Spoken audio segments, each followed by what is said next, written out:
Welcome to the mysterious casebook. A quiet village, a single shadow on the green. Something or someone has returned. Draw the curtains close and let the mystery begin. The morning mist lay over St. Mary Mead like breath on a mirror thin, concealing nothing, yet making everything uncertain. From the church spire down to the village green, roofs glistened with dew, and the air smelled faintly of earth and iron. It was the day of the harvest fair, and bunting hung limp between the chestnut trees, waiting for sun or scandal to stir it. Mrs. Price Ridley was the first to be seen, her hat already listing like a ship in peril as she supervised the placement of trestle tables. "A fraction to the left, dear," she called to the verger, though the man was deaf and pretending not to hear. Beside the maypole, young Tommy Hughes chalked out a ring for the skittles competition, whistling something out of tune. At the far edge of the green, where the shadows of the elms still pooled darkly, Miss Marple walked with her small wicker basket, stooping now and again to pick a stray leaf from the path. Her mind was on apple chutney and a neighbour's rheumatism, but her eyes, sharp as knitting needles, took in the small things, the broken ribbon on the maypole, the dust on a chair meant for the guest of honour, the absence of laughter where it ought naturally to have been. By 10 o'clock the fair had begun its slow hum of civility. The raffle table shone with unwanted gifts, a silver-framed photograph of a stranger, a pair of gloves, too large for any woman's hand, and most admired, a curious brass sundial recently donated by Colonel Faversham. The Colonel himself, square and sunburned, stood nearby explaining that it came from his brother's garden in Devon. "A fine piece," he declared, "marks the hours most faithfully, even tells the truth when the clouds lie." It was Miss Hartnell, of course, who noticed the inscription first. She bent so close her lorgnette almost touched the metal. "Tempus omnium revelator," she read aloud. "How very ominous. Time reveals all things." "That's Latin, isn't it?" asked Mrs. Price Ridley, disapprovingly. "Never did I trust foreign sayings." A light laugh fluttered from someone behind them. "Perhaps," said the newcomer's lady, in dove-grey with a lilac scarf, "the Colonel wishes to remind us that secrets don't thrive in sunlight." The remark drew glances. Few knew the stranger, fewer still liked to admit they didn't.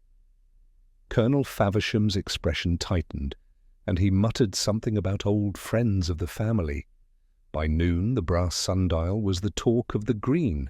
Children were warned not to touch it, and older men admired its weight and patina as though virtue could be measured in ounces. Miss Marple, seated discreetly behind the cake stall, watched the little drama play out, how attention clung to the object, how laughter thinned around it, how every eye measured every other. Then the scream came. Not Loudmore, a gasp was drawn out, but it stilled the chatter like frost. People turned toward the elm shade where the sundial stood. The lilac-scarved lady had collapsed, one gloved hand clutching the rim of the table, the other pressed to her throat. The sundial lay overturned beside her, its gnomon bent, its face darkened by what at first looked like spilled wine. It was not wine. Colonel Faversham's shout broke the silence. "Good Lord, she's dead!" A moment later, Constable Petherick came running from the road, his helmet askew. He pushed back the curious crowd, knelt, and touched the woman's wrist. "Cold already," he murmured. "Must have been quick." Mrs. Price Ridley began to wail about fainting. Mrs. Hartnell fetched smelling salts. The vicar murmured a prayer no one quite heard. Through it all, Miss Marple remained still, her blue eyes resting not on the body, but on the overturned sundial. A small trail of soil led from its base to the grass and indentation, as if it had been moved earlier, then set again, in haste. When the doctor arrived, a brisk man with spectacles perpetually fogged, he confirmed what was already whispered. The lady had been poisoned. Rapid action, likely ingested, he said, frowning. Cup of tea, perhaps? But she'd only been sipping lemonade, protested Mrs. Hartnell. Then lemonade it was, the doctor replied grimly. Within an hour, order had been restored by disorder. The raffle was forgotten, and the cakes grew sticky under the sun. Miss Marple, standing beside the vicar, listened to fragments of talk that drifted like confetti. Never seen her before. Travelling companion of the Colonel's brother, I dare say. Or something worse, there was a look about her. Such a shame on the very green itself. The body was taken to the inn for discretion's sake, though discretion had already fled the village. Constable Petherick took names awkwardly, his pencil trembling. Colonel Faversham offered statements none believed and refused questions none had yet asked. Miss Marple, before leaving, stooped once more near the sundial. A faint scent rose from the grass, not floral, not herbal, but metallic, almost sweet. It reminded her, oddly, of an incident long ago in Torquay involving a widow, a borrowed brooch, and a teacup no one remembered cleaning. She straightened, her expression serene. "Time reveals all things," she murmured, as though to the air. And from somewhere behind her, perhaps the church clock, perhaps imagination, a single bell struck noon. The fair resumed in fragments a child's laughter, a chair being folded, a kettle reboiling in the vicarage. Yet over it all hung a hush that did not belong to any harvest or season, but to that peculiar hour when death visits among the living and everyone pretends it has not. Miss Marple walked slowly home along the hedge path, her basket swinging lightly, her mind knitting the morning into quiet questions. Who was the woman? Why the sundial? And why, among all the possible poisons in England, had someone chosen one that left neither scent nor stain save on conscience?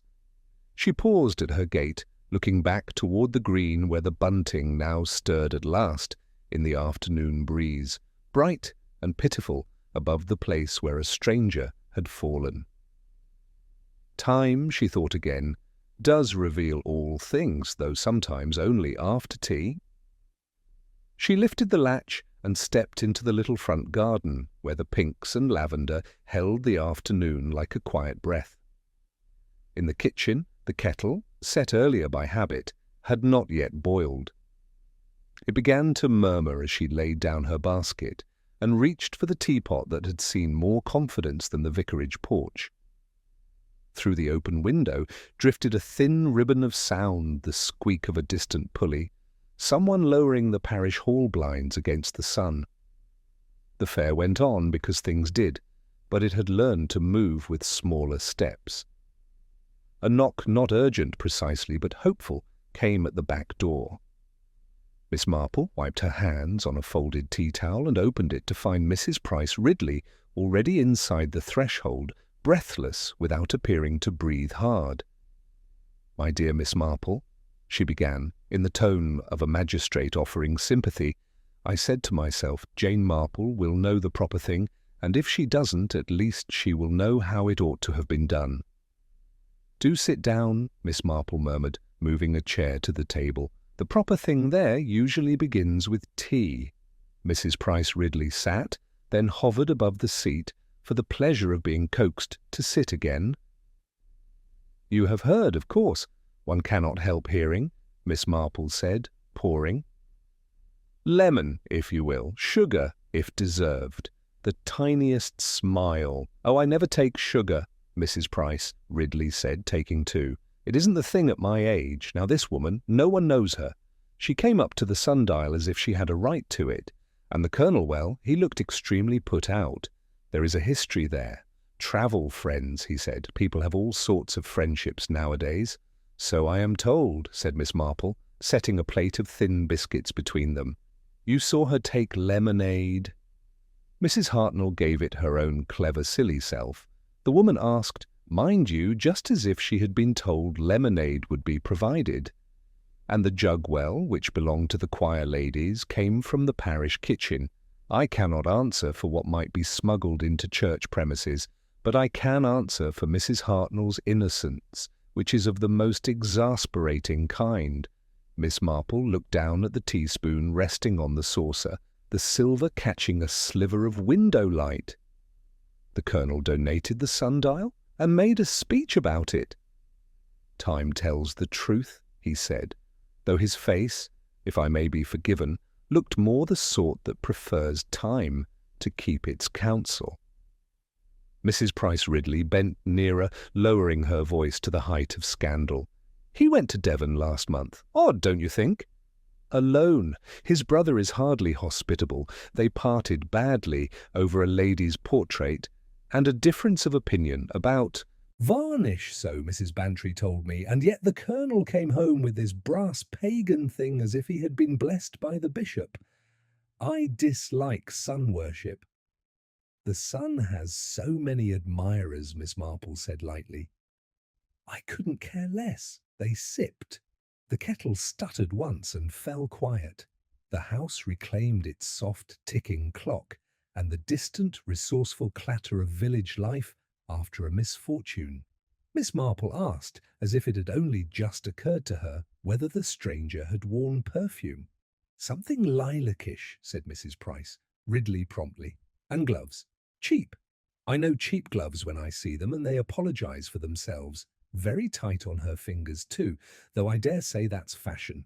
"Tight gloves can be respectable," Miss Marple murmured, "if they do not draw blood."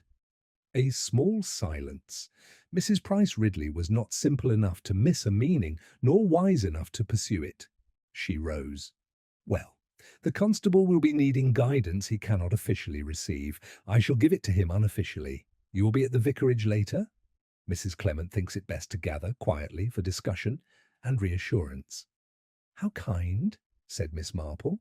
"I shall bring scones. Reassurance rises best with scones." After her visitor had rustled away, Miss Marple tidied the cups and went into the front room to fetch her cardigan. On the mantel, framed by prim ferns, stood a small brass paperweight shaped like a little dial, a trifle given years ago by a grateful gardener with enthusiasm. She turned it idly with her fingertip.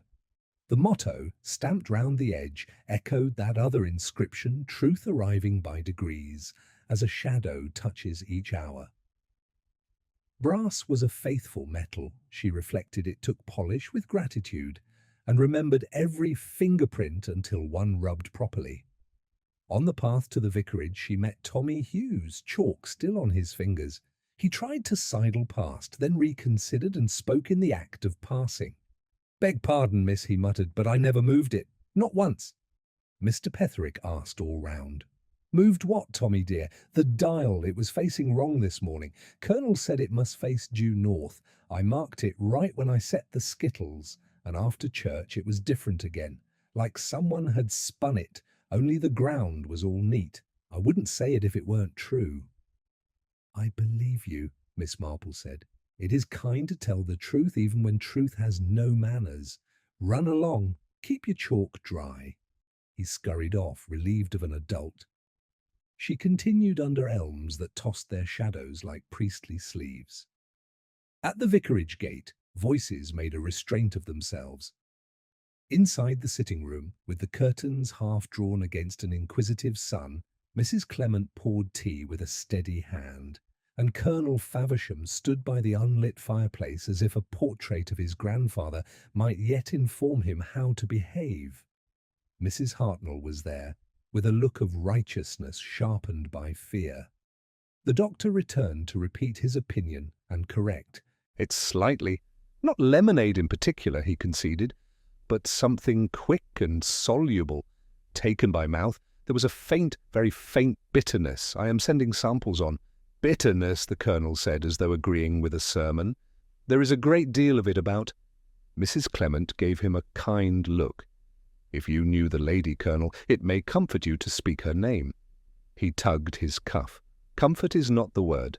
Her name was Mrs. Lydia Carfax, widowed." He paused, then supplied the remainder with soldierly distaste. She had expectations, which is to say, she believed she had them. "From whom?" asked Mrs. Hartnell swiftly, then paled at her own eagerness. "From my late brother," the Colonel said. "She claimed friendship bordering on family interest. There were letters, talk of bequests not quite committed to paper. She arrived this morning without invitation. I was as surprised as anyone to see her at the fair. That is the truth."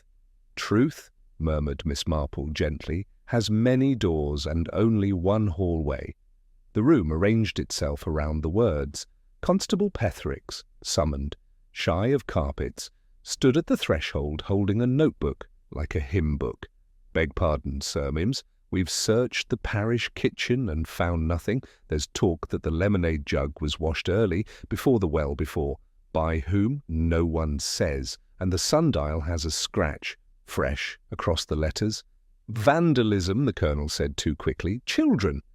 Miss Marple's eyes went to Mrs. Clement's hands, calm on the teapot to Mrs. Hartnell's lipstick, slightly smudged to the Colonel's polished cufflink, oval and bright as a coin. "Children," she repeated mildly. "They so often improve what we give them by rearranging it." The vicar, who had been silent, spoke with the comfortable misery of good men. "We must consider whether Mrs. Carfax could have brought her own trouble. A draught she took for nerves, perhaps. People keep little bottles." "They do," said Miss Marple, "and they sometimes label them in a way that tells lies to anyone who matters." Mrs. Price Ridley, who had joined them without apology, fixed the Colonel with a gaze of public spirit. Were there quarrels at this sockled brother's house? There are always quarrels. And jealousy. I have never known a bequest without both. There were discussions, the Colonel admitted. My brother resented being reminded of his mortality by persons who had no right to count his days. He sent Mrs. Carfax away. I did the same this morning. He paused, then looked down, ashamed of something not quite specified. She laughed, a light little laugh. Said time would show me, confused motto. Miss Marple folded her hands, seeing in her mind the sundial's bent gnomon like a needle pointing not to ours, but to some human alignment, hurt, hope, vanity. Glasses clicked against saucers. Outside, a pigeon beat the air and settled somewhere out of sight. If Mrs. Carfax brought her own trouble, Mrs. Hartnell said, why should it begin precisely after she touched that dreadful thing? Suggestible natures faint at symbols, Mrs. Price, Ridley declared, but her voice wavered, unwilling to be comforted by her own severity. Constable Petherick closed his notebook almost politely. We'll keep the sundial for examination, if that's agreeable, and I will need to know everyone who poured from that jug. Everyone, Mrs. Clement repeated, which is to say nearly all of us. The Colonel looked toward the window where a bar of light had crept like a measuring stick across the carpet. His voice was careful. If Mrs. Carfax believed herself to have claims, she also had enemies.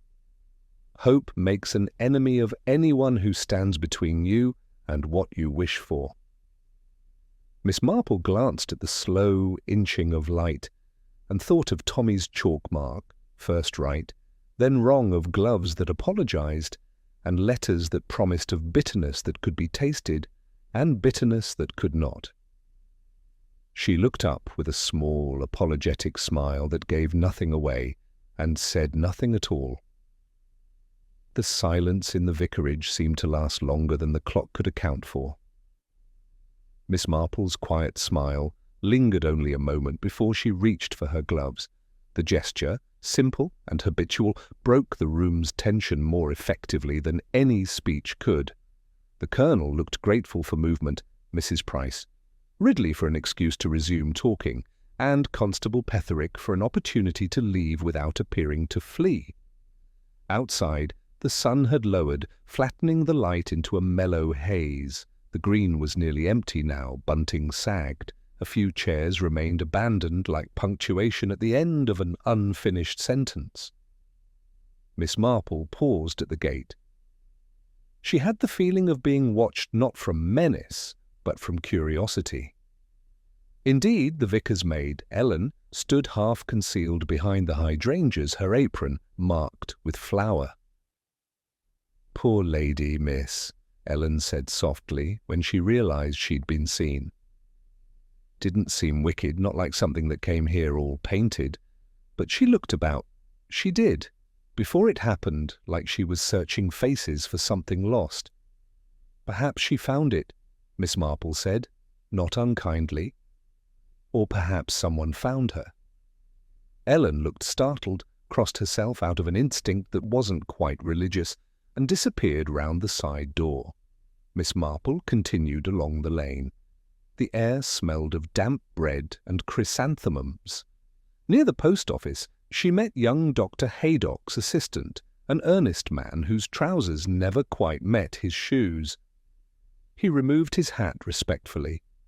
"Miss Marple? Awful business, that poor woman. The doctor says the coroner'll want to know about that sundial. Funny thing, no signs of struggle at all." And yet her face, well, you'd say she'd just seen something she'd been expecting and dreading all at once. "Yes," said Miss Marple, "people often recognize the truth too late to deny it." The young man blinked, uncertain whether to agree or retreat. He chose retreat, mumbling something about samples and laboratories.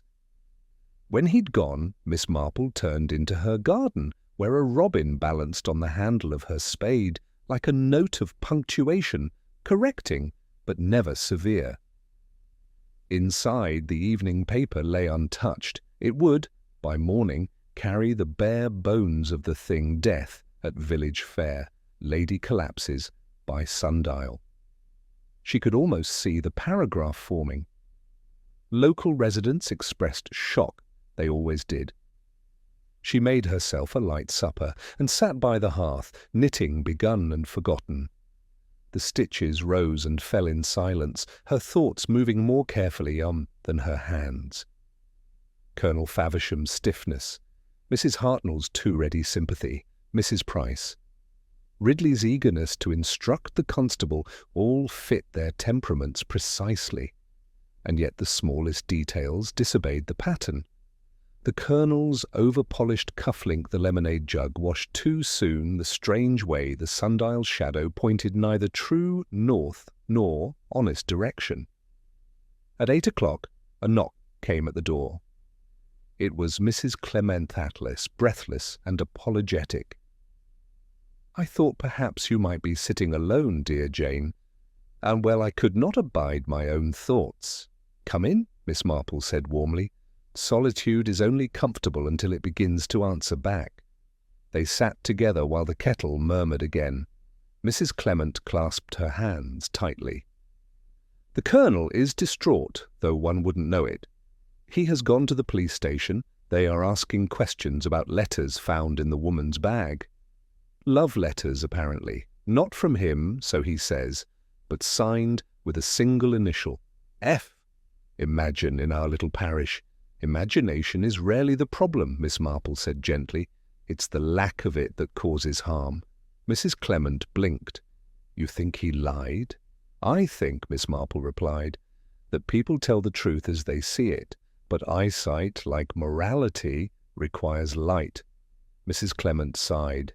The poor woman Lydia Carfax. Such a romantic name, almost made to be spoken in church announcements and gossip. I wonder what she truly wanted here. Miss Marple folded her knitting. Sometimes people come to claim something, sometimes merely to remind others it once belonged to them. They drank in a companionable quiet. Outside, the lane had gone silver with dew, and the church clock struck the half-hour, as if unwillingly.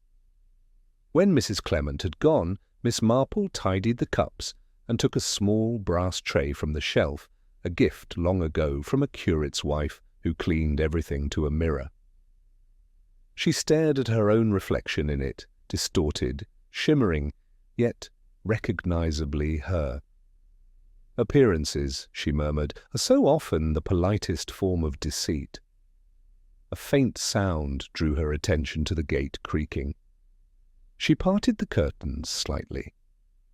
Colonel Faversham was crossing the road, his shoulders squared, his expression hidden under the brim of his hat. He paused at the green, standing before the sundial, its face now covered by a cloth. Even from this distance she could see the gesture of his hand, a quick touch to the pocket, then to the bent gnomon, as though testing its injury. The next morning it began to grey. Rain had visited in the night, erasing the chalk rings, blurring footprints into anonymity. Constable Petherick, looking weary but determined, appeared at Miss Marple's gate soon after 8. "Beg pardon, miss, but might I ask you a thing or two? The inspector's coming from Much Benham this afternoon, and I'm to gather what local information I can." "Of course, Constable. Local information is the only sort worth having." He fidgeted with his notebook. "There's idle talk, a kind of jealousy. The Colonel, perhaps, or someone connected. And the papers in the lady's bag, one of them mentioned an arrangement in St. Mary Mead. That's this village, plain as day." "How very unwise," Miss Marple murmured. "People often hide their meaning inside the obvious, like children at hide-and-seek who stand too still in plain sight." Petherick smiled faintly, then lowered his voice. "The doctor says there were traces of something metallic in the cup she drank from. Not conclusive, but poison, all the same." "Ever heard of such a thing before?" Miss Marple's gaze drifted toward her garden, where raindrops hung on spiderwebs like tiny clocks, each catching a fragment of the world upside down. "Yes," she said softly, "I have. In a case where a person believed time itself had wronged them. A bitter belief, and bitterness, you know, finds strange remedies." The constable frowned, unsure whether she meant chemical or human bitterness. "We'll be keeping the Colonel's sundial in the station shed, for safety." "Indeed. But be careful with it," she said. "Brass is an honest metal. It keeps a record of every touch." When he left, Miss Marple stood for a moment by the window. The green lay washed clean, yet nothing felt renewed. Over the hedge she could see Mrs. Price Ridley already on her rounds, gathering speculation as briskly as she once gathered blackberries. And there, walking with peculiar purpose, was a younger figure, Tommy Hughes, again heading straight toward the rectory, his face pale with something like guilt. Miss Marple reached for her shawl. The day, she felt, was about to become more informative. The shawl slipped about her shoulders with the ease of long acquaintance as Miss Marple stepped into the lane. The air still held the aftertaste of rain-clean, almost metallic, and in it hung the faint murmur of voices carried from the rectory garden. Tommy Hughes stood near the low hedge, cap in hand, shifting from foot to foot, while Mrs. Clement listened with patient seriousness. His words came in uncertain bursts, like a confession rehearsed, but not believed in. "I didn't mean wrong, ma'am," he was saying as Miss Marple approached. "It was only for the fun of it. Mr. Petherick said the sundial was properly fixed, but when I came by at dawn to fetch my ball, it turned again like it was watching another direction." Mrs. Clement, still gentle even when alarmed, gestured for calm. "Now, Tommy, you mustn't excite yourself. You saw no one?" "No, ma'am. Just the market was deeper, see? And there was a bit of paper under it. I thought it was rubbish, so I tossed it aside. Then, well, I heard there'd been poison, and I thought Miss Marple's voice, quiet as linen folding, came between them. Perhaps you thought the paper might have told you something you wish you didn't know." Tommy's eyes widened with guilt, and relief warred across his freckled face. "I can fetch it, miss. It's still by the hedge near where the lady fell." "Nobody's cleaned there yet. Let us fetch it together," she said. "Fresh eyes, as my nephew Raymond would say, are always improved by older spectacles." Mrs. Clement looked anxious. "Should we tell the constable first?" In a moment, Miss Marple replied, and they set off toward the green. The grass was darkened where the ground had been trampled, and the scent of damp brass lingered faintly. Tommy darted ahead and knelt by the elm's roots, pulling from the half-buried leaves a torn, scrap-creased, rain-stained, but still bearing a few lines in a woman's looping hand. It read, "Could not forget, the hour will strike where it once began." Miss Marple turned it over in her fingers. The back was smudged with soil and something darker, not quite ink. "A curious choice of words," she murmured. "People rarely mean clocks when they speak of hours striking." Mrs. Clement shivered. "You think it was meant for someone here?"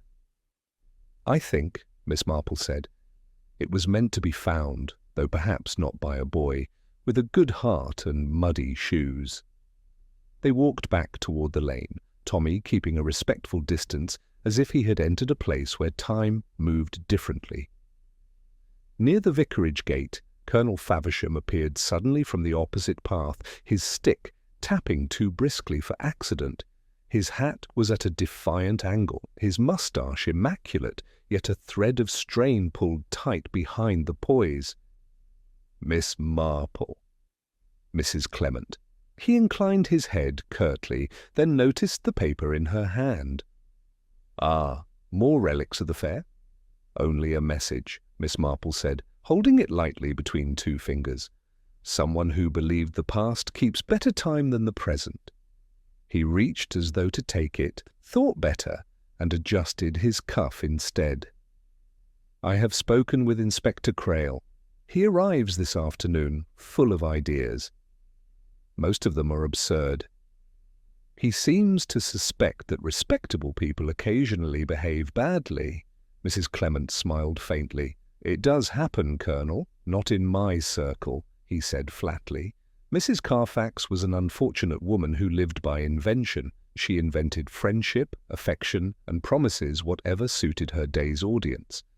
I warned my brother she would ruin him. It seems she preferred to ruin herself." "Still," Miss Marple murmured, "self-destruction seldom bothers with theatrics in public places. One tends to choose curtains over crowds." He looked sharply at her. "You think it murder?" "I think," she said, "the village will decide what it thinks before the inspector ever opens his notebook." He made a sound between amusement and warning. They always do. "Good morning, Miss Marple."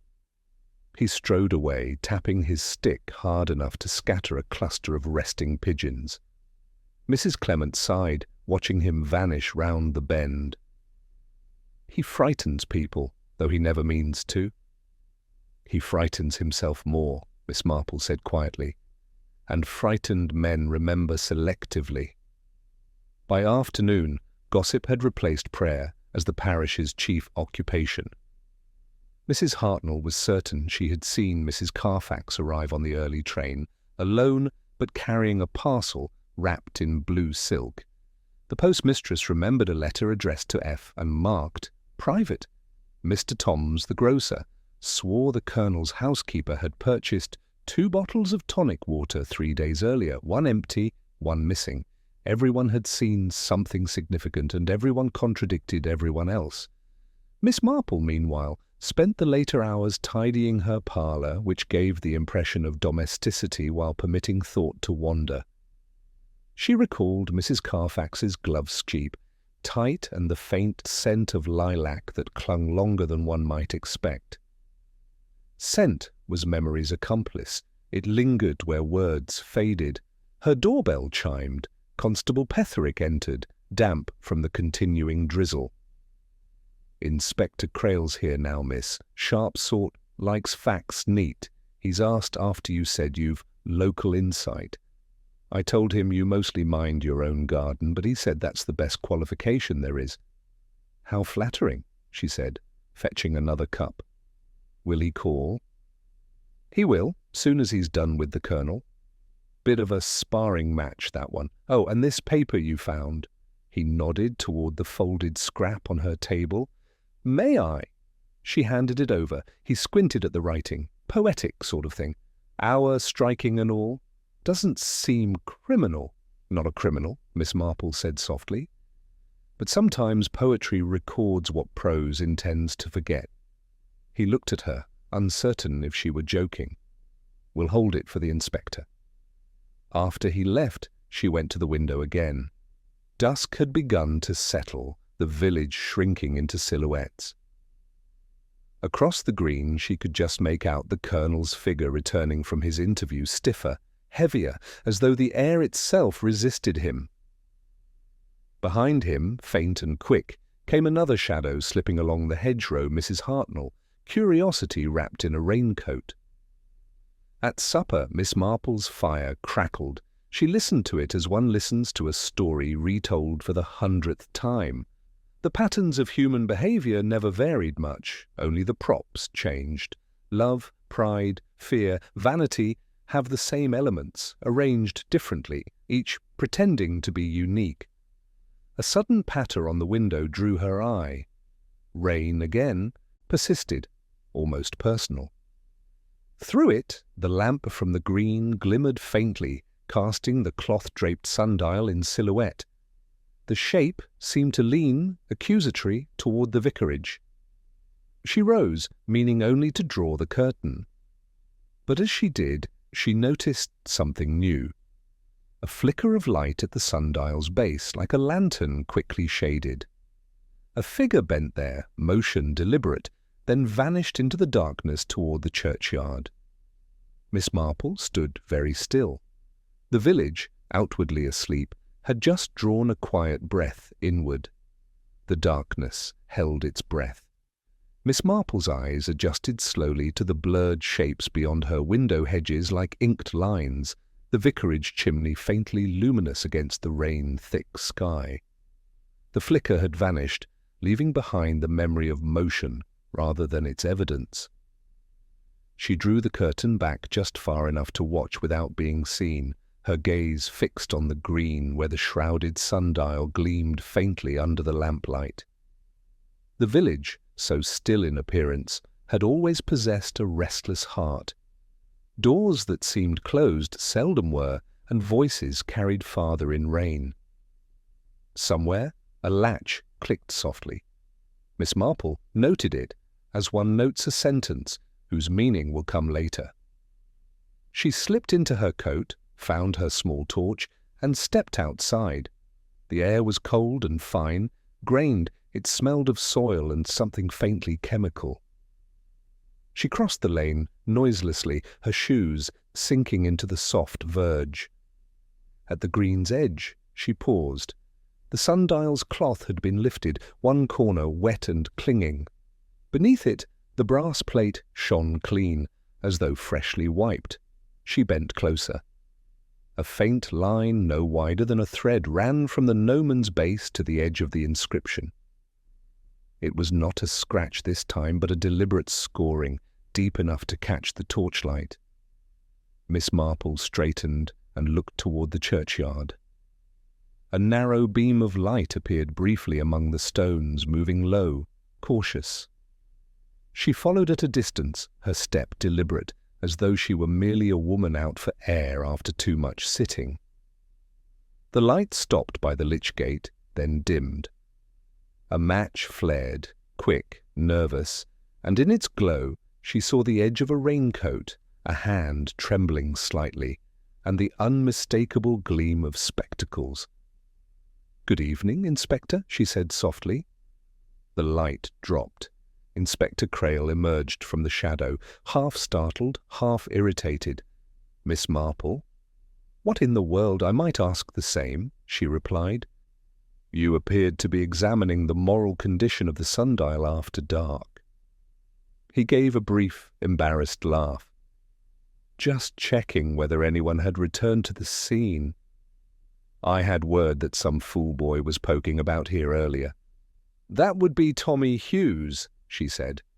A truthful child, though unappreciated for it. Crail regarded her with mild suspicion. "And you, madam, out at this hour? You don't seem the type to indulge in midnight strolls." "I find air helps one think," she answered. "And I was thinking that crimes are like weeds, they grow best in well-tended gardens." He smiled despite himself.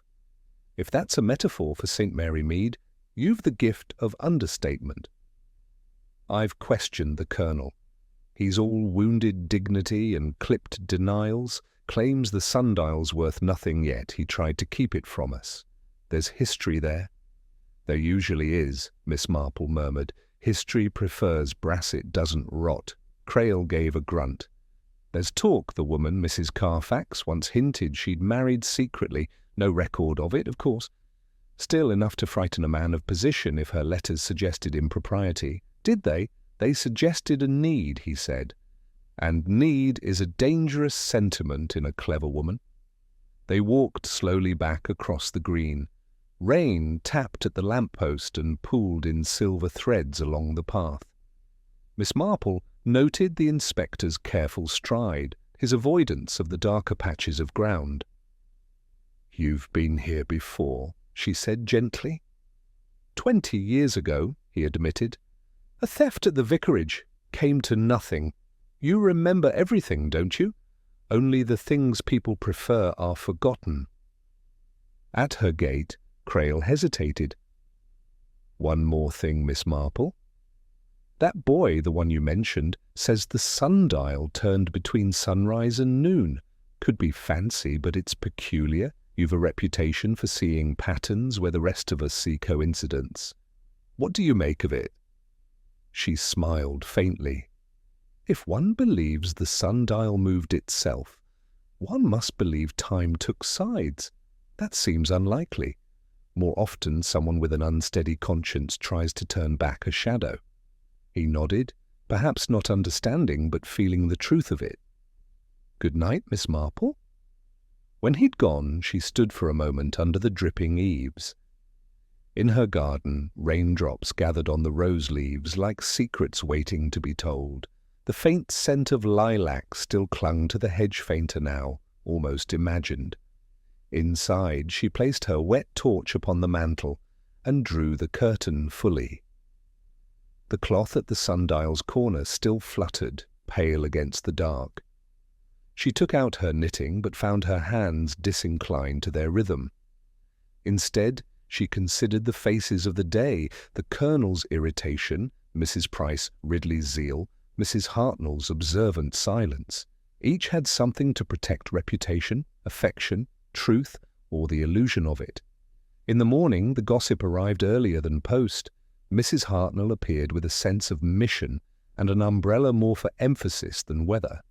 "They've found something, Miss Marple, in the churchyard bin of all places. A flask silver, quite elegant. The inspector says it smelled of spirits, but the verger insists it wasn't his. And," she added with relish, "engraved with the initials F.C. Miss Marple poured tea, her face serene." Curious. The Colonel's brother was Frederick, was he not, indeed? And long dead, which makes it all the more suspicious. Mrs. Price Ridley says perhaps the poison was carried in it. "Perhaps," Miss Marple said mildly. "Or perhaps it was merely a reminder. People so often keep mementos of guilt, thinking them tokens of affection." Mrs. Hartnell leaned forward. "Between ourselves, Jane, you don't think the Colonel—" "I think," Miss Marple interrupted gently, "that speculation, like lemonade, can be intoxicating if not properly diluted." Hartnell's laughter came uncertainly. "Oh, you're too shrewd for me." When she left, Miss Marple examined the flask more closely through her window pane. Crail carried it now, wrapped in a handkerchief. He paused before the sundial, speaking briefly to Petherick, then looked toward Miss Marple's cottage. Their eyes met across the green. He nodded slightly, as though acknowledging a silent partnership neither of them would yet name. By afternoon, word spread that the inquest would be delayed. Too many contradictions, too much confusion over cause and manner. Miss Marple attended evensong out of habit, and the hymn, "Abide with Me," sounded unusually fervent among the congregation. The Colonel sat rigid in his pew, hat on his knees, while Mrs. Hartnell watched him with undisguised interest. The air between them seemed charged, though whether by grief or guilt was impossible to say. Afterward, as people drifted out beneath the dripping yews, Miss Marple lingered near the porch. She noticed the Colonel's gloves fresh, spotless, and yet the faintest trace of brass polish clung to them. She said nothing. Instead, she followed his gaze to the sundial visible through the gate's archway, where the cloth had been neatly removed at last. The shadow lay across the inscription now, darker than before, precisely at the word Revelator. The Colonel turned away abruptly, and Miss Marple's expression softened into something like pity. Time, she thought, always insists on introducing itself to those who pretend not to know it. The organ's final note trembled into silence, and for a moment, it seemed, the entire church held its breath. Miss Marple remained seated, her gloved hands folded lightly upon her hymn book as the congregation rustled toward the doors. Beneath the murmurs of polite condolences and damp overcoats, attention moved like a draught through unseen cracks. Colonel Faversham had risen too quickly, knocking his hat to the floor, and Mrs. Hartnell's whisper, too loud to be innocent, fluttered after him like a moth chasing light. Outside, twilight clung to the churchyard. The rain had ceased, but left every surface glistening. Even the old gravestones seemed newly inscribed by the moisture.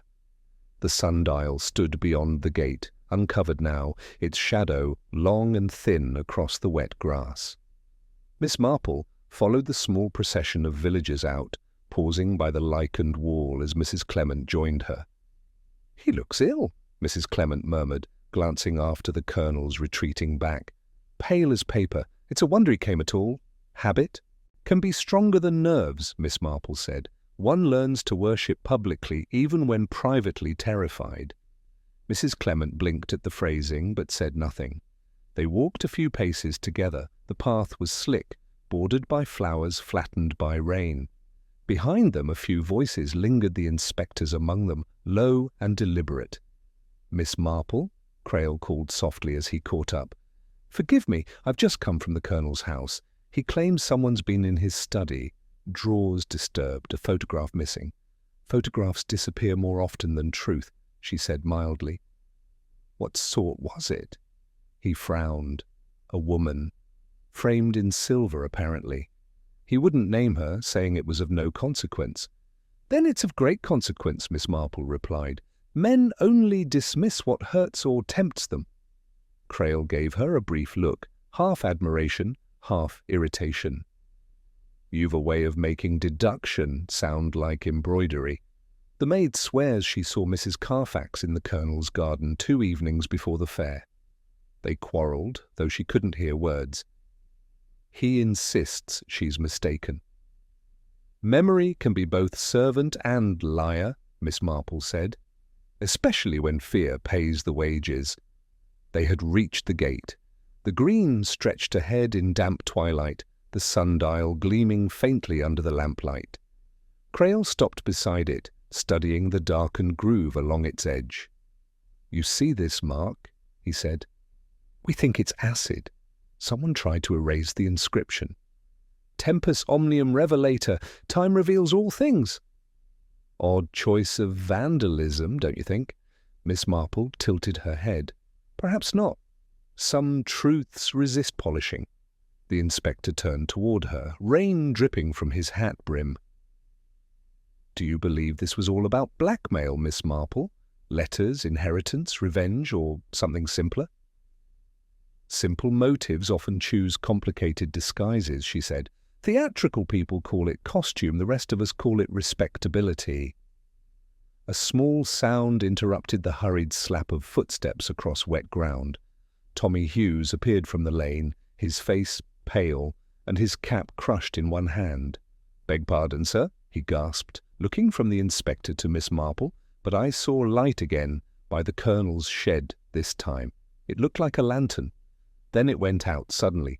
Crail's jaw tightened. "Stay here," he told the boy, "and if you see anyone else, shout." "I'll accompany you," said Miss Marple before he could object. Sometimes darkness reveals more to two eyes than to one badge. He hesitated, then nodded. They crossed the green together, their footsteps muffled on the damp grass. At the far side, the Colonel's house loomed, its windows shuttered except for a thin band of light seeping from the study curtain. Crail signalled for silence and moved toward the garden path. Miss Marple followed, keeping to the edge where hydrangeas drooped like eavesdroppers, weary of their duty. The shed door stood slightly ajar. Crail pushed it open, his torch slicing a wedge of pale gold through the gloom. Inside were the usual village necessities: spades, pots, bottles, an old gramophone horn, but also something new. A folded newspaper spread on the workbench, weighed down by a stone. Upon it lay a small phial, uncorked and empty. Crail swore softly. "Someone's been here tonight." Miss Marple touched the paper lightly. "Yesterday's date, but the print is smudged on one edge as if handled by wet gloves." They both turned at the sound of movement from the house. A shadow crossed the curtained window above. Crail's face hardened. "He's awake, then." Inside, Colonel Faversham's voice rang suddenly through the half-open door, strained, angry, and unmistakably frightened. "I tell you, I destroyed them, every one of them." Crail pushed the door wider. The Colonel stood by the hearth, a small fire hissing as he threw another paper into it. His hands shook visibly. When he saw them, he stiffened. "What right have you? This is my house."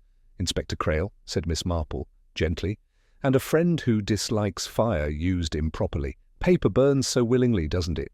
Much like reputation." The Colonel's expression flickered. "These were lies," he said hoarsely. "Malicious nonsense. She wanted to ruin me." "She?" Crail asked. "Mrs. Carfax," he said, avoiding Miss Marple's eyes. "She wrote, I can't even repeat the things she implied." Miss Marple's voice remained quiet. "Then why burn them now, Colonel? Guilt seldom arrives late without invitation." He sank into a chair, face grey. "I thought I could put it behind me, but when she came back she said she had proof. Something in that sundial. Her husband, my brother, talked long ago. Foolish youth. She claimed he'd left her something and that I would see it when the sun reached its height. Curse that inscription." Crail exchanged a glance with Miss Marple. "And you told her to leave?" "Yes." She laughed, said time keeps better books than brothers. And then she walked off toward the green. The inspector leaned on the mantel. "And what happened next, Colonel? Did you follow her?" He said nothing, but his fingers clenched around the armrest, knuckles whitening. Miss Marple's gaze moved to the hearth. Among the ash lay a melted fragment of silver frame, its edge twisted, the image gone. She looked back at him with mild sadness. "Photographs, Colonel, have a way of surviving memory, even when we think we've burned them entirely." He did not answer. Only the clock on the mantel ticked a precise, indifferent rhythm that filled the silence with accusation. Outside, the rain resumed, tapping lightly against the panes. Miss Marple turned toward it, listening. Somewhere in that sound was the faint echo of footsteps retreating along the lane, too quick, too light to belong to the Colonel or the inspector. "Someone else is still awake," she said softly. Crail straightened. "Hartnell, perhaps. Or the maid." "I'll send Petherick to know, Miss Marple," interrupted, her voice thoughtful.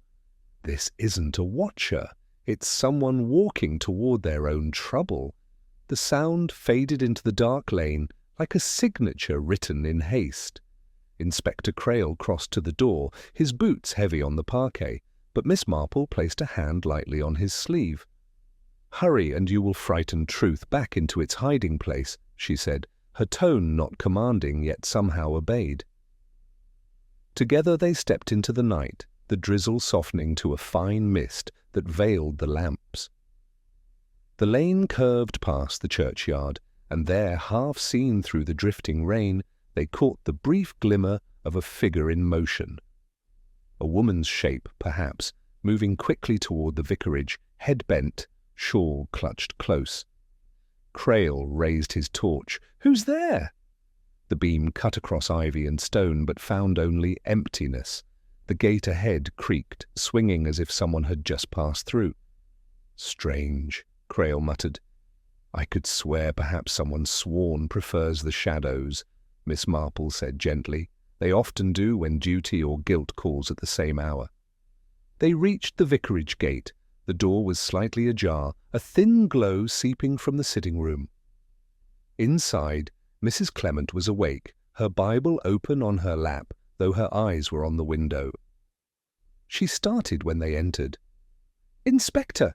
"Miss Marple, thank goodness. There's been someone about the latch lifted twice, and then I heard the path gravel shift. I thought it might be the Colonel he left abruptly after evensong." Crail looked toward the side passage. "Locks aren't much use if the whole village feels entitled to wander in."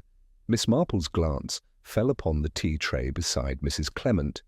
2 cups stood there, one used, one untouched, the liquid in it gone cool.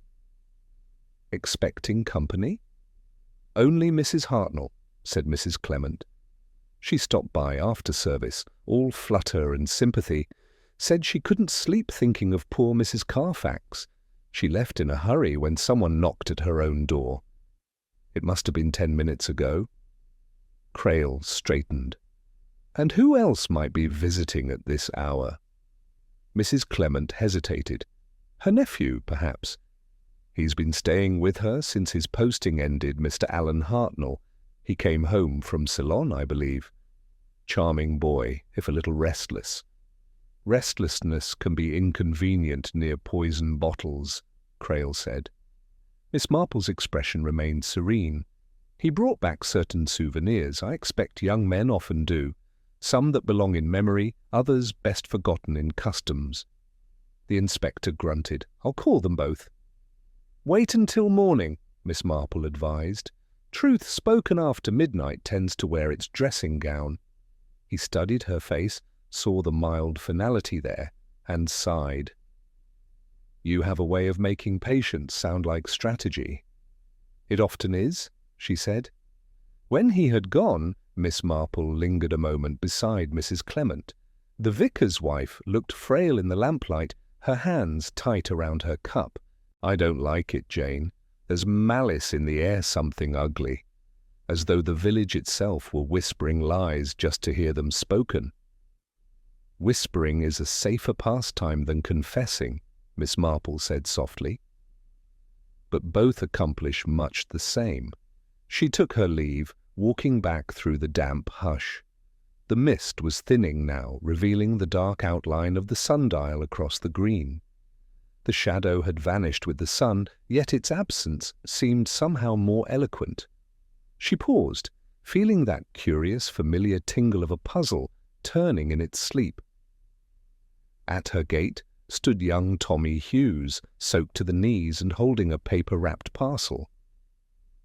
"Miss Marple, I didn't mean to frighten you. Mum said I should bring this." "She found it behind our shed, near the path to the Colonel's, thought that maybe it belonged to the fair folk. But it's got letters, see?" He handed it over. The paper was tied with twine, damp, but carefully knotted. Inside lay a small notebook, its pages swollen by moisture. The first few were blank, but near the middle the handwriting began neat, deliberate, a woman's. Miss Marple's eye caught on a line half blurred by water. "The hour chosen must be public, only then will truth feel safe to appear." "Where exactly did your mother find it?" she asked. "By the hedge," he said. "It looked like someone tossed it there in a hurry. I almost stepped on it." "You're very observant, Tommy. It's a talent that will get you into trouble if you're not careful." He grinned, unsure if that was praise, and ran off into the fog. Miss Marple carried the notebook inside and laid it on her table, beside the lamp. A faint scent rose from its lilac again, though now soured by damp. She turned another page, lists of names, initials mostly, with short notes beside them, F, H, PR, and one entry that read simply, "C." owes me the hour." She closed the book carefully. Such lists never told the whole story. They only indicated who feared being in it. The next morning brought thin sunlight and fresh scandal.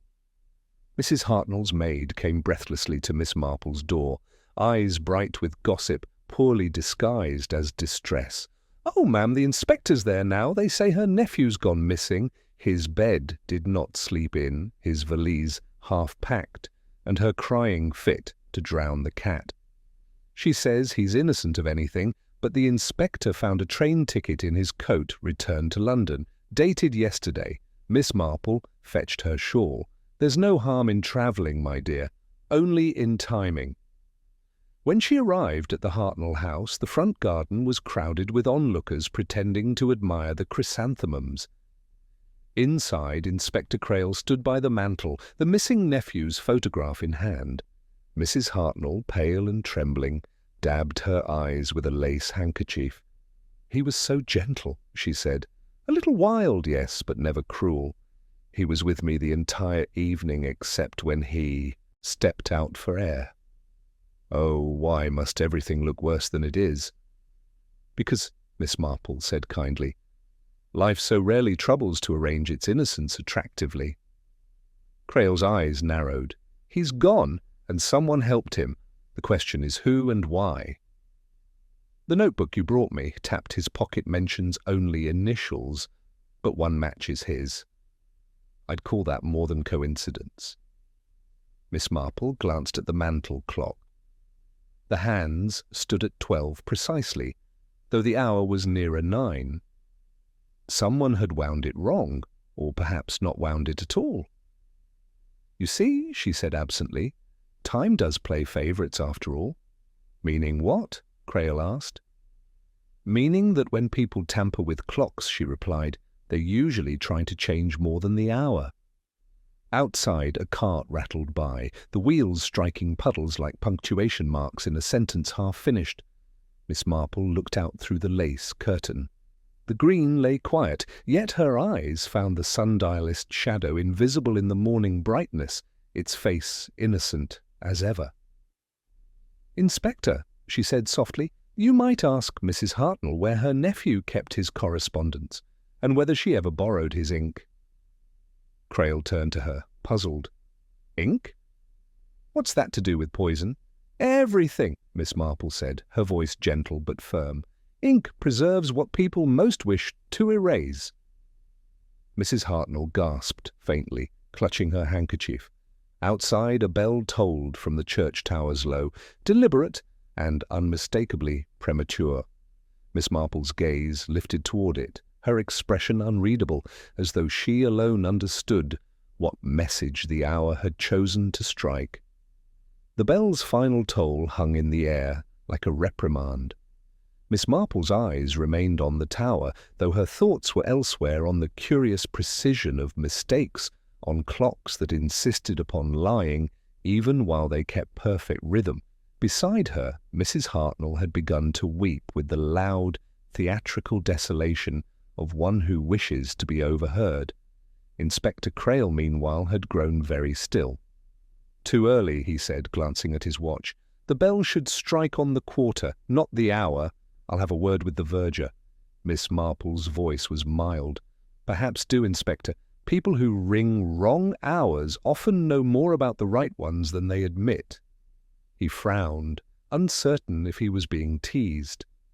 The moment hung, uncertain and delicate, before being interrupted by the maider, nervous girl with a reddened nose and a tea towel clutched like a confession. "If you please, sir, the post's come." This was addressed to the Colonel, but it came here by mistake. "The names are similar enough, maybe." She handed Crail a thin envelope, slightly damp, its seal already softened by rain. Crail examined it. "I'm from London. No return address. Postmarked yesterday morning." He opened it carefully. A single sheet fell out.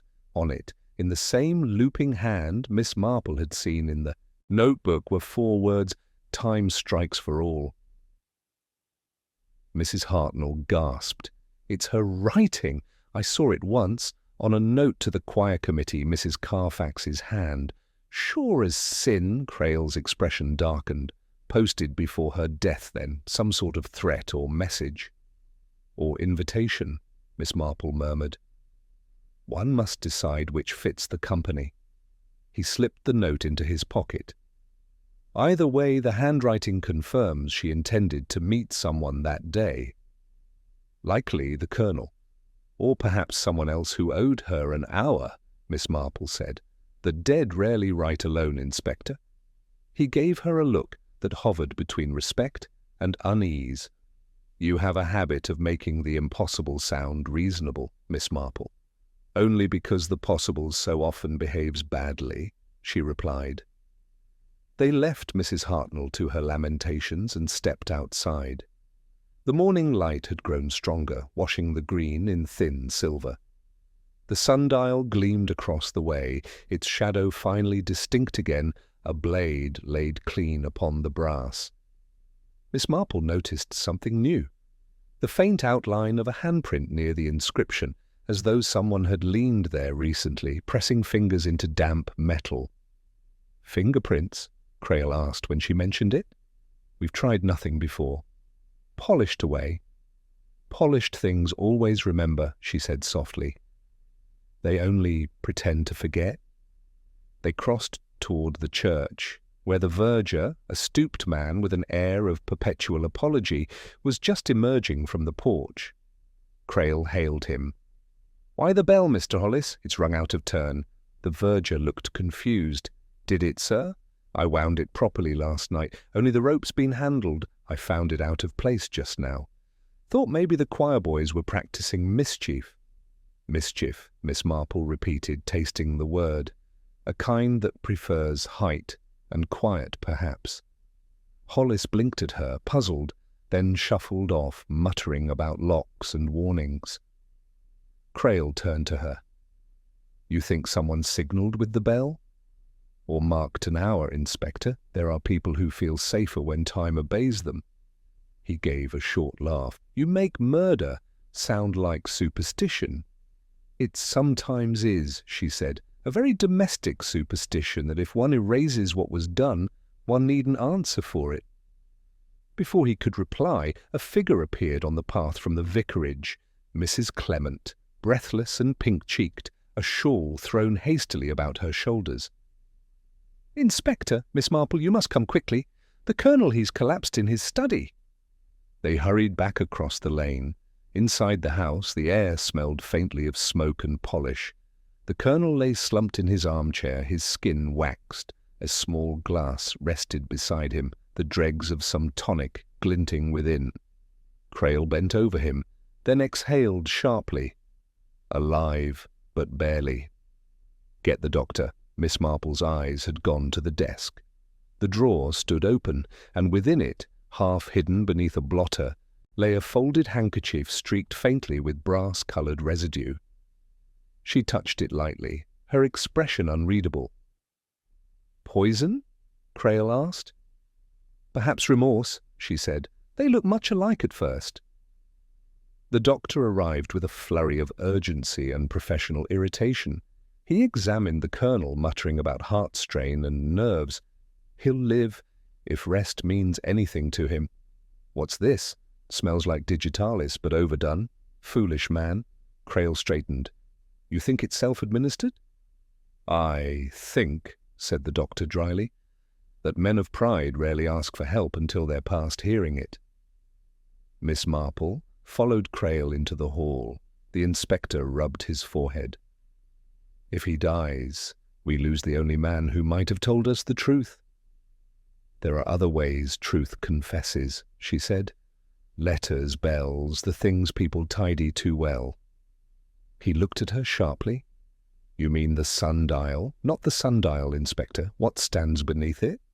He blinked. "You think she hid something there?" "I think Mrs. Carfax chose her theatre wisely. She meant revelation to arrive as punctual as noon." Creel exhaled slowly. "Then we'll dig." Miss Marple shook her head. "No, not yet. Let the day turn first. Secrets dislike impatience." He gave her a long look. then nodded and went back inside. She remained on the doorstep, gazing toward the green. A breeze lifted across it, moving the grass in a single soft ripple. The sundial caught the light and seemed for an instant to tilt. Miss Marple thought of Mrs. Carfax's note, of clocks set wrongly, of the Colonel's spotless gloves, and of a young man with half-packed bags and ink-stained fingers. The pattern was forming, quiet as a shadow aligning with its maker. She turned toward the church, where the bell rope still swayed faintly in the empty porch, marking time that no one had meant to hear. The rope's slow sway seemed to measure more than time. It was the movement of conscience, pendulous and silent. Miss Marple stood very still beneath the porch arch, her gloved hand resting on the cool stone. The morning light was sharpening now, illuminating motes of dust that drifted lazily through the air. Somewhere behind her, the inspector's voice echoed faintly, orders given, feet moving. But she was listening for another sound, the subtle rhythm of a truth about to emerge. She crossed the lane again, skirts brushing against the wet grass, and approached the sundial. The brass plate had dried, catching sunlight in a way that rendered its surface cruelly honest. From this distance, the engraving no longer seemed ornamental, but admonitory, a reminder written for those who imagined their secrets could outrun daylight. Miss Marple crouched, studying the edge where metal met stone. The soil there had been disturbed recently. Its texture was different, loose, slightly darker, as if turned by an unskilled hand in haste. "Miss Marple," came Inspector Crail's voice behind her. "You were right. The doctor confirms digitalis. Not a fatal dose, but near enough. He'll recover unless he refuses to." She glanced up, eyes narrowing just slightly. Men who have lived by appearance often find the face of truth too bright for comfort. Crail came to stand beside her, following her gaze to the dial. "You believe something's buried here?" "I believe something was meant to be found," she said. "But not by a policeman's spade. By the right pair of eyes at the wrong moment." He crouched beside her. "We'll see about that." He called to Petherick, who appeared a minute later with a trowel and a weary sort of enthusiasm. Together they began to loosen the soil around the base. Within a few moments, the edge of an object gleamed metallic, irregular. The constable cleared it, lifted it gently, and then stopped. It was a small box, brass like the dial, tarnished to a dull green. Crail took it from him and pried it open. Inside lay folded papers, sealed in wax, and beneath them a thin gold chain tangled round a locket. The air around them felt suddenly colder. "Well now," Crail murmured. "A relic and a confession, all in one parcel. The lady's keepsakes, perhaps." Miss Marple didn't answer. Her gaze was fixed on the locket, which gleamed faintly despite the grime. She touched it with one finger, delicately. "Not hers," she said. "Or not entirely. Look at the monogram of two letters interwoven, L and F. A partnership or a claim." Crail turned the papers over in his hand. The seal had been pressed with something like a button mould, not a signet ring. He broke it and unfolded the first sheet. The handwriting was fine, feminine, unmistakably the same as the note sent to the Colonel. He read aloud, "If this reaches your hand, then time has kept its promise. What was taken will lie no longer unspoken. FC was not the thief, you named him. The theft was yours." He whistled softly. "That's more than blackmail, it's accusation." "Truth often begins as accusation," Miss Marple said quietly. "It grows polite only after the guilty have answered it." The second sheet was shorter, a single line in a man's rougher scrawl. "Forgive me, Lydia, I was weaker than I knew." Beneath it, a date 10 years old. Crail glanced at her. "Frederick Carfax?" "Or someone using his name," she said. It's curious how the dead can still correspond when people have things to hide. Before they could speak further, Petherick, still crouching, looked up with a start. Inspector, someone coming. Colonel Faversham stood at the edge of the green, pale and unsteady, a coat thrown hastily over his nightclothes. The doctor trailed behind, protesting in vain, the colonel's eyes fixed on the open box. "So you found it?" he said hoarsely. "I knew she'd left something there." Crail straightened. "You'd better go back inside, Colonel." "No," he said sharply. "I'll finish what she began." Miss Marple's voice was gentle. "You might tell us then what it was," she began.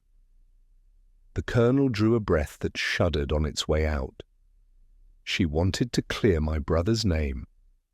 Foolish woman, she thought I was capable of cruelty but not dishonour. She didn't understand the difference." He looked down at the papers, his mouth twisting. Frederick did take what wasn't his, a ring my mother's, sold it no doubt. But Lydia, she insisted he'd returned it. She came here to prove it. That's what she meant by her hour. Noon on the fair day, when the sun would reveal what she'd hidden. I thought she was bluffing. I thought she wanted money.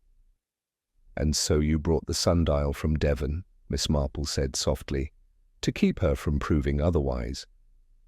His eyes flickered toward her. "You can't imagine she was relentless. I moved it to end her game.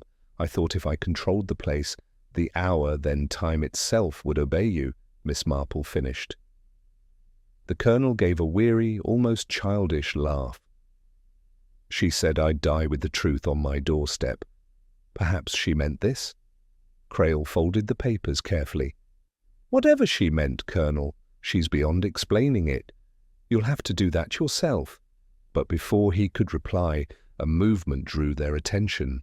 From the vicarage path, Mrs. Hartnell approached, umbrella aloft, like a banner of righteousness. Her face was set, her lips tight with purpose. "I told you," she declared. "I told everyone it would end in disgrace. I saw her that morning, Mrs. Carfax, with that horrid little box. I tried to tell her she was unwell, but she laughed, as if she already knew the ending." "Few people know the endings, Mrs. Hartnell," Miss Marple said. "They only fear beginnings." The woman ignored her, turning on the Colonel. "You thought you'd bury it forever, didn't you? But the earth always gives up what's foul. I hope you're satisfied now." Her words seemed to strike him physically. He sagged, hand to his chest. The doctor caught his arm, murmuring for quiet. The spectacle of his frailty silenced even Mrs. Hartnell's tongue. The only sound was the trickle of water from the church gutter. Miss Marple bent, gathering the locket, and closed it in her palm. "Sometimes," she said softly, "what's buried isn't meant to accuse, only to forgive. It depends who opens it and when." Crail's eyes met hers. "You think that's what this is? Forgiveness?" "I think it's the nearest thing to justice this village has ever liked the look of," she said. He gave a low laugh. "You make even justice sound scandalous, Miss Marple. Justice always is, Inspector. It disturbs good manners." She turned toward the church, where the bell rope hung motionless now, its last sway spent. Yet something about its stillness seemed deliberate, as if the air were holding its breath for another sound, one yet to be heard, one that would decide what sort of story this was, tragedy or confession. The still air of the green seemed to thicken, as though the village itself waited for the next sound. Miss Marple, meekly, locket cool in her palm, felt the faintest vibration from within as time, having been disturbed, intended to settle its account. She turned toward the church, its bell tower stark against the brightening sky, and began to walk. The others followed instinctively, their footsteps soft and uncertain, bound together not by duty, but by the gravity of what the morning had unearthed. The vicar's wife, pale and anxious, met them halfway down the path. "Jane," she whispered, "I've just come from the Colonel. She's resting. though the doctor says his heart is fragile. And the inspector, he's quite determined to question Mrs. Hartnell again. She's upstairs now, insisting she'll tell him everything she knows, which I fear is everything she imagines. Imagined truth can be far more dangerous than the real kind, Miss Marple said. People believe it harder. They reached the vicarage gate. Through the half-open door came voices, Crail's firm, edged with weariness, and Mrs. Hartnell's quick, aggrieved tones. And I said to her, Mrs. Carfax, you mustn't bring your London ways here. This is a decent parish. And she just smiled. Oh yes, Inspector, smiled, as though she were measuring me for my own shame. Measured many that day, I expect, Crail said evenly. And yet it seems she died before she could finish her arithmetic. Mrs. Hartnell bristled. If you think I'd harm a woman, even a schemer, you're mistaken. My only fault is seeing too much. That can be an inconvenient talent, Miss Marple said, entering quietly. Especially when what one sees refuses to stay still. Mrs. Hartnell turned sharply. I suppose you think I am malicious, Jane Marple, but I only wanted the truth. Wanting truth is a noble pursuit, Miss Marple replied. Yet sometimes it's less a matter of wanting than deserving. The woman's eyes filled for a moment. Her indignation wavered into something smaller, almost frightened. She made us all feel common, she said at last. With her calmness and her lilac perfume and those clever eyes, she looked at one as though one's soul was slightly out of tune. Crail watched her, unimpressed. We're interested, Mrs. Hartnell, in what she did. That morning, specifically, after speaking to the Colonel. Did you see her near the refreshment tables? I did. She took a glass lemonade, I think, and then she went to the sundial. She stood there as though listening for something. I remember because the church clock struck 12 just then. The clock, Miss Marple murmured. Not the bell? Mrs. Hartnell frowned. Yes, of course. Though now you mention it, I don't recall hearing the bell that hour at all. Crail made a note. And who was near her? Only the Colonel at first. Then Mrs. Price Ridley came bustling with her raffle tickets, and young Tommy with his chalk. After that, well, everyone crowded round, didn't they, once she fell? Miss Marple's eyes drifted toward the window, where the light fell squarely upon the vicar's clock. Its pendulum swayed with monotonous innocence. Inspector, she said quietly, do you recall when you questioned the verger? He said the bell rope had been handled. Perhaps we should see to it before gossip gives it meaning it doesn't possess. Crail gestured for Petherick to stay with Mrs. Hartnell, and followed Miss Marple toward the church. The air outside shimmered faintly with noon heat. The green lay drowsy, almost peaceful, except for the sundial gleaming like a wound that refused to close. Inside the church the air was cool and heavy with polish and lilies. The bell rope hung from the loft, faintly twisted, its frayed end brushing the stone floor. Miss Marple stepped close, inspecting the rope's fibres. Near the base, a darker smudge marred the cord, something that glistened faintly, not soot nor dust. She dabbed it lightly with her handkerchief, and the faint, golden smear transferred instantly. Brass polish, she said. Someone who cleaned the sundial also steadied themselves here. Crail frowned. Why steady themselves? Perhaps to time the hour, she said, or to be certain the bell did not betray their schedule. It's a curious thing, Inspector. Most people fear sound, yet our culprit feared silence more. He exhaled slowly. So you think the poisoning was timed exactly to the noon hour? Oh yes, she said, moving toward the chancel rail. Mrs. Carfax was precise. She meant the moment to be seen, to be public. The sundial was her witness. Whoever killed her wanted the same hour, but for concealment. Crail rubbed his chin. You're implying 2 performances, one meant to reveal, one to erase. Precisely, she said, eyes brightening. The fatal glass exchanged, the inscription marred, The bell silenced all, so that truth, like the sun, could be eclipsed for just long enough. From outside came the faint thud of hurried steps. Petherick entered, breathless. "Inspector." The colonel's awake again and demanding to see Miss Marple. They found him seated upright, colour returned to his face, but his composure thinner than ever. "You've read her letter?" he said, his tone between resignation and defiance. "Then you know she meant to expose me." Miss Marple took a chair beside him. "She meant to expose deceit, Colonel, but not yours alone." He looked at her sharply. "What do you mean?" "I think Mrs. Carfax had learned that truth and falsehood can share handwriting. Her own note accused you of theft, yes, but she was not blameless. The locket, the buried papers, these were her stage props, not her absolution. She was playing at revelation and retribution, both." Crail frowned. "Then who killed her, if not him?" Miss Marple's gaze rested on the window, where sunlight filtered through leaded glass, striking a narrow beam across the floor.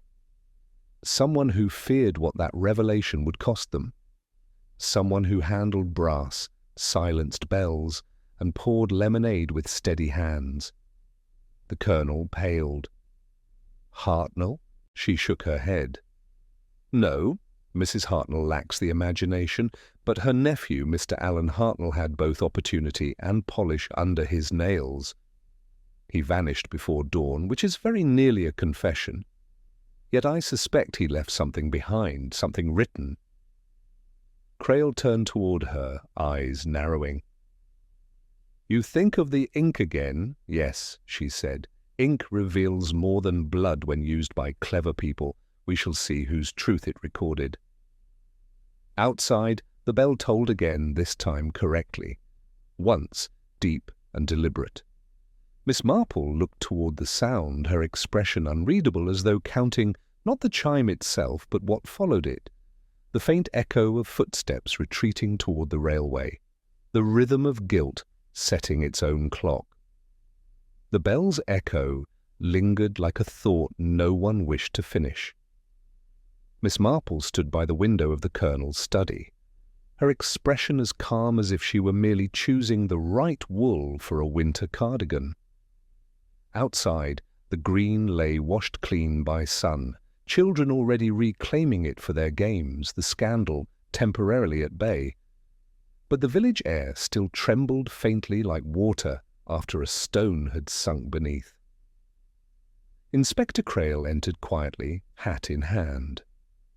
"We've found him," he said without preamble. "Alan Hartnell. The boy tried to board the morning train at Much Benham, claimed he was going to London on business. He's in the station master's office now, shaking like a leaf.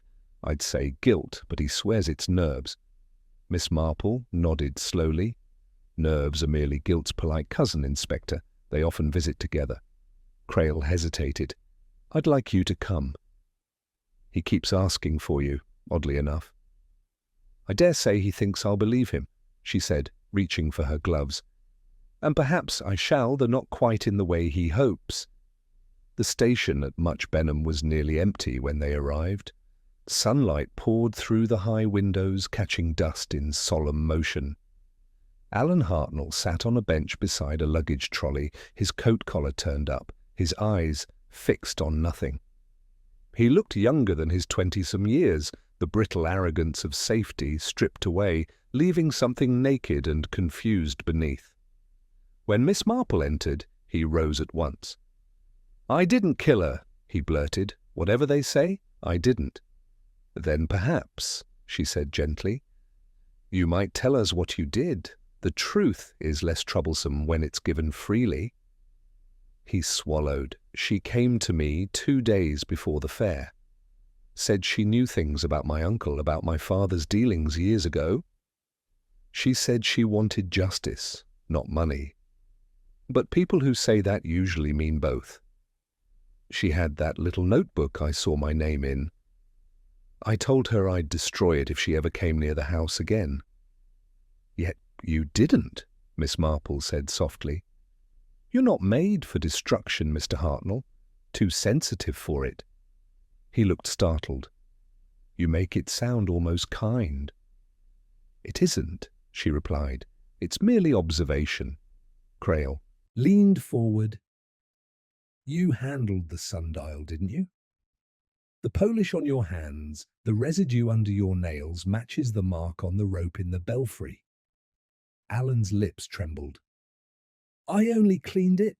Aunt wanted everything perfect for the fair, said the Colonel's gift should shine like virtue. I wiped it that morning, before the crowd came. That's all." Miss Marple regarded him carefully. "And afterward? When you saw Mrs. Carfax approach?" His eyes darted to her face, then away. "I thought she was looking for me. She'd recognized me, I think. I went behind the tea tent to avoid her. That's when I saw someone near the lemonade table." "Who?" Crail demanded. Alan hesitated. "Mrs. Price Ridley," he said finally. "I saw her pour something into the jug. Just a drop. I thought it was gin. You know what she's like, always pretending it's tonic water. I didn't think. God help me, I didn't think." Crail exhaled sharply. "A village full of poisoners and saints. I'll have her in before lunch." "Wait," Miss Marple said. "If Mrs. Price Ridley wished to poison, she would never have done it so publicly. She's far too fond of the moral high ground to risk falling from it." Alan looked up, desperation plain. "Then who did?" Miss Marple's gaze softened, as if she pitied him for asking. "The person who needed both performance and precision, Mr. Hartnell. The person who understood how time could be manipulated not merely by the clock, but by the bell, the dial, the very hour. The one who silenced the bell so that only the clock struck 12. She turned to Crail. "Do you remember, Inspector, how the verger said the rope had been handled and the Colonel's gloves smelled faintly of brass polish? The Colonel may have thought himself playing protector, but he was also concealing something more fragile than guilt over his family's pride." Crail frowned. "You think he killed her after all?" "No," said Miss Marple. "He intended to stop her. He tampered with the bell to control when she would speak, to make her performance incomplete. But by then, someone else had already ensured it would end altogether." She faced Alan again. "You mentioned the notebook. You saw it in her hands that day, didn't you?" He nodded. "She showed it to the Colonel. He went white as paper, and when he turned away, she drank her lemonade." Alan's voice broke. "I swear I didn't touch her glass." "I know you didn't," Miss Marple said softly. "But someone did, someone who wanted to spare the Colonel the humiliation of exposure and who knew enough about medicines to use the smallest, neatest means. Mrs. Clement's medicine cupboard, for instance, has been missing a small vial since yesterday, the same cupboard where she keeps her heart drops." Crail stiffened. "The vicar's wife?" Miss Marple sighed. "Oh, not malice, Inspector. Pity. Pity is the most dangerous motive of all." Mrs. Clement saw Mrs. Carfax arrive at the vicarage that morning, asking where the Colonel might be found. She realized the confrontation would ruin him, her friend, her parishioner. A man too proud to endure scandal. So she added a drop to the lemonade jug, enough to silence, not to kill quickly. But fate is rarely as measured as we imagine. Alan looked stricken, but she's so gentle, so kind. Kindness, dear boy, has accounted for more tragedies than cruelty ever has, Miss Marple said. It persuades itself. It acts for others, never for pride. Yet it serves pride all the same. Crail's face was grim. You're sure? As sure as one can be about human frailty, she replied. The evidence will follow. She will have wiped the bottle, but its stopper will tell tales. Brass polish on her fingers. Perhaps she helped the boy decorate the sundial earlier that morning, remember? The marks on the bell rope came later, when she tried to adjust the clock to align with the hour she thought she had prevented. She meant to control time, just as Mrs. Carfax had tried to expose it. And so, you see, they met perfectly in folly. Crail gave a long, low sigh. She'll confess then? Probably not directly. Women of faith confess sideways through tears or through unnecessary forgiveness. You'll know soon enough. The confession, when it came, was quieter than expected. Mrs. Clement sat in the vicarage parlour, her eyes fixed on the small cross above the mantel. "I only wanted peace," she whispered, when Crail spoke to her. She had such anger, that woman. It filled the air. And the Colonel, he's so proud, so breakable. I thought if she slept a little, if she fainted just to stop the scene. Her voice dissolved into a sob. Crail turned away, jaw tight. "Get her husband," he muttered to Petherick. "He'll want to be the one to sign her statement." Miss Marple, sitting quietly by the window, watched a bee bump against the glass and find its way out again. "Even mercy," she said softly, "casts a shadow when it forgets to ask permission." By evening the story had ripened, softened, and begun to lose its scandalous edge. Mrs. Clement's illness was whispered about, the Colonel's heart condition was sympathized with, and Mrs. Price Ridley regained her moral footing by organizing a prayer circle for the troubled souls of the parish. No one mentioned poison directly. Such words were unsuited to teacups and scones. The sundial was removed the next morning, officially for repair, unofficially for amnesia. Miss Marple took her afternoon tea in her garden, the breeze fluttering the pages of her newspaper. Across the hedge she could hear the vicar mowing his lawn, his methodical hum as steady as the passing hours. For all its uproar, the village had returned to its favourite illusion of peace. But her mind lingered. She saw again the moment Mrs. Carfax had fallen, the Colonel's pale horror, Mrs. Clement's trembling hands afterward as she offered comfort. All decent people, all sure of their righteousness. That, Miss Marple thought, was always the trouble. Wickedness declared itself far less convincingly than virtue did. A robin settled on the handle of her spade, cocking its head. Miss Marple smiled faintly. "We love our little arrangements, don't we? But the truth, I find, insists on punctuality." She rose, brushed a leaf from her sleeve, and looked across the green where the grass had already begun to grow over the disturbed patch of earth. The sundial's shadow was gone, yet its absence marked the hour as clearly as any clock. Evening light softened the roofs, smoke drifted from chimneys, and laughter carried faintly from the lane. The village, content to forget, resumed its gossip, its tea, its tranquil deceits. Miss Marple watched until the sun dipped below the chestnuts, her expression serene, though her eyes were troubled with that tender melancholy known only to those who understand too well what people are capable of when they call their sins kindness. She turned toward her house, the kettle beginning to whistle softly inside, precise as ever. Time, she thought, does reveal all things, though not always to those who deserve to know them.